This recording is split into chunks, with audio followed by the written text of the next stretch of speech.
All right, Mickey, we're connected through cooking in the All South Kitchen with Trace Barnett, the bitter socialite, and we're leveling up your green bean casserole. Now, I've had it different ways, but this is like the freshest way to eat it. This is the freshest way, so we're not using canned green beans, right. So that's a start. And we were just talking about canned vegetables, and they always have a little bit of metallic flavor to them. Yeah. And so, you know, frozen green beans are great with this, and like, it's been green bean season at my house. I was so sick of picking green beans. Look at this harvest right here. So, yeah, those were in the freezer, so just, you know, remove the end stems, popped them in the freezer. Okay. So you're gonna need 2 pounds of green beans. Okay. And what you're gonna do is you're gonna salt some water, boil those down, and then I use a stainless steel bowl, put a little ice water in there, and just throw those in the ice water, blanch them, and then drain it off. And that's what's going to give you this really pretty color. All right. And you know, you want to cook them, but you don't want them to necessarily be complete mush because we're going to be cooking them again in the oven. Okay.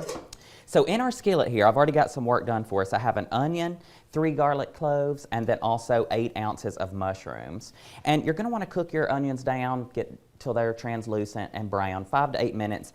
Add in your mushrooms. This is all in 3 tablespoons of butter, by the way, because you know butter is what you really need coming through any casserole. Yeah. Right. And you're going to want to cook the liquid off of your mushrooms. I'm using chanterelles that I'd picked back in the summer, but you know any kind of portobello, shiitake are going to be great in this recipe. And you're going to cook those down just until they start to brown and all of the water comes out to them. So probably another 5-6 minutes. Okay. So throw your garlic in, last 30 seconds. And what I've done here is I've already sprinkled this with a little bit of flour, but you're going to want to put 3 tablespoons of flour and just sprinkle that directly on top of the mixture and give that a good stir for 1 minute. Now this is going to be the base of our bechamel sauce, so this is what's replacing the canned cream of chicken, cream of, you know, whatever cream was cream of onion, cream of everything, yeah, cream of Thanksgiving. Cream of whatever soup, that's yeah. right. So this is going to be the base, and what that flour is going to do is it's going to really thicken our sauce here. Okay. I'm going to turn our heat up a little bit, and I'm going to add in 1.5 cups of just regular whole milk. Okay. And then I'm going to add in 1 cup of vegetable stock. You can also use chicken stock, but I just use vegetable stock because, you know, if you're on a vegetable dish, just go ahead and start with a good vegetable flavor. And I would say that if you're doing a lot of holiday cooking, especially beforehand, you know, save your veggie scraps, your peels, all that, and make you a veggie stock up with those scraps, and you'll have that waiting for you whenever you need it for your holiday cooking. It's going to add to that flavor. So I'm going to put in 1/2 cup of Parmesan cheese, and I'm going to reserve some of it for our topping. Now what we're going to do here is we're going to bring this back up to a boil and just let all of this simmer away. Now you're going to want to have a whisk. It's probably not going to time it just right on this. Maybe not. I try. I was. You got to have the right. You got it. I got it to work. I know. I think I'm dead. I Friday. think because it doesn't recognize. Probably the calluses. I don't know what the letter P stands for, by the way. But anyway. Powerful. Powerful. So okay. use a whisk, mix all of that together, and it's going to start to thicken up. And so once it starts to thicken, we're going to add in 1/2 cup of heavy cream. So imagine this already thickening. Yeah. And this is something you're going to want to monitor. So keep yourself around it. Keep your whisk.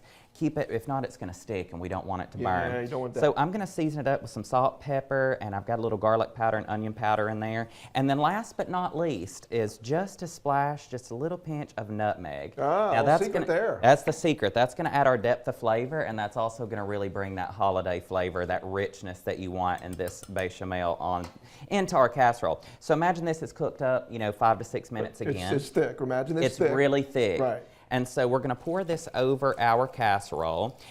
You can mix this up in the same pot, or you can just pour it over it. I usually just pour it over and then give it a good stir. And you can see it all, I mean, already is coming to that like traditional like casserole look. And you're going to top that with extra Parmesan cheese, some breadcrumbs, and caramelized onions. And I like a little bit of pecans for some southern flavor. And you've got yourself a fresh green bean casserole. All right, if we pan all the way over to the display over there, that's the finished product over there. It looks absolutely delicious. You're going to pop it in a 375-degree oven. Perfect. And you're going to want to cook that until this topping just gets really nice and golden brown and bubbly. And I really love it when it gets to that color there because you know it's just like perfectly thickened up. All right, there's a lot of steps here, so we'll post the recipe a little bit later on the WBRC News app and our website. Just click the drop-down menu, go to Good Day Alabama, and then Connected Through Cooking. We'll be right back to wrap things up. Happy turkey.